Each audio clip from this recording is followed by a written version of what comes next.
Daniel LaRusso, the man trained under Miyagi and now the head sensei of Miyagi-Do. After the release of Cobra Kai Season 4, I wanted to talk about just how powerful Mr. LaRusso truly is, and for this video, it's mainly diving into his martial arts skill. You're not going to see Daniel literally flipping nukes or whatever with Miyagi-Do karate. He's really not that strong physically, however, he is way stronger than people give him credit for. So I'll just briefly go over that first. You see, in Karate Kid 1, there's really nothing to go off of besides, Daniel being stronger than the average high school student, which is, whatever. However, this was Daniel just first getting into karate, so I get why they did that, but we see in the next film that he's clearly not facing the average human. Chozen, a fighter who's been training in karate for most of his life, presses Daniel throughout the film. By the end though, we see Chozen and Daniel duke it out in an all-out brawl, with Chozen being capable of breaking stone from a statue. This is the only feat in the Karate Kid verse that has been calced, and it comes out to 87,725.91 joules, or in power scaling terms, wall level. This isn't even inconsistent for Daniel, as we see him being able to chop 6 pieces of ice, make Chozen bleed, and even in Karate Kid 3, break multiple wooden boards with his bare hands. Daniel is just consistently shown to be just way stronger than even peak humans. As for his durability, it should be just as good as his AP, as Daniel is able to take the force he's outputting.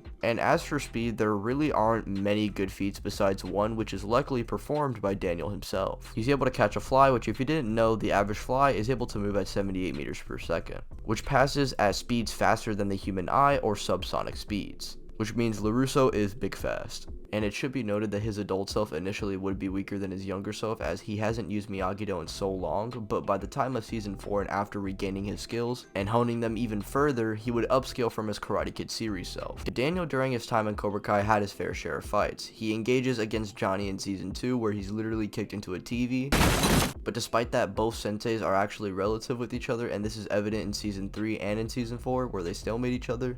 Daniel should scale to Johnny's AP, and we see this man break multiple stone bricks on fire, along with him being slammed into a glass wall by Kreese, who he manages to subdue anyway. It's safe to say that this man knows karate and he can kill your dad. Now let's dive into his martial arts skill. Miyagi-Do karate is a defense type karate style that allows the user to turn simple things such as waxing the floors and painting the fence into unconscious karate techniques. This type of style is used to hard counter your opponent's offense with your defense, in contrast to Cobra Kai's very aggressive style. Miyagi-Do is all about anticipating your opponent's moves, seeing what moves they make first, and countering whatever they throw at you before their attacks connect. And due to Miyagi-Do being the exact opposite of what Cobra Kai is, Miyagi-Do is all about being calm and having balance. When a Miyagi-Do user is usually concentrated in doing their little breathing techniques, it allows the user to draw out their max potential.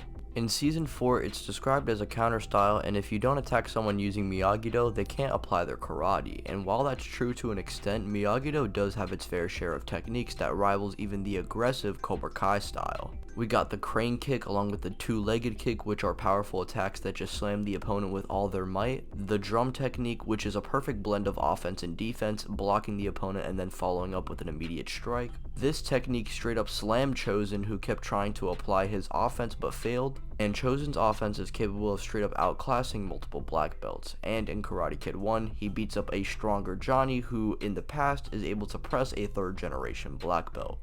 And now time to talk about Daniel's 3 best Miyagi-Do techniques up to this point in my opinion. First up is kata, which we know to be one of Daniel's last lessons, and during the Karate Kid movies, Daniel just gradually gets stronger. So kata being the last thing he learns in the trilogy and being stronger than the crane kick and drum technique kind of makes sense. There's the wheel technique that makes 2 people as strong as 20, and we also have the pressure point technique, which is by far the most deadly technique Daniel has access to. The pressure point is self-explanatory. You just hit the opponent's vital points and it makes that part of the body completely numb for about 30 seconds to maybe a minute. And with a few exceptions, of course, for the most part, Miyagi-Do fighters hold back their killing intent when fighting, and as corny as it sounds, depending on who you are, it can either benefit you or it can hold you back.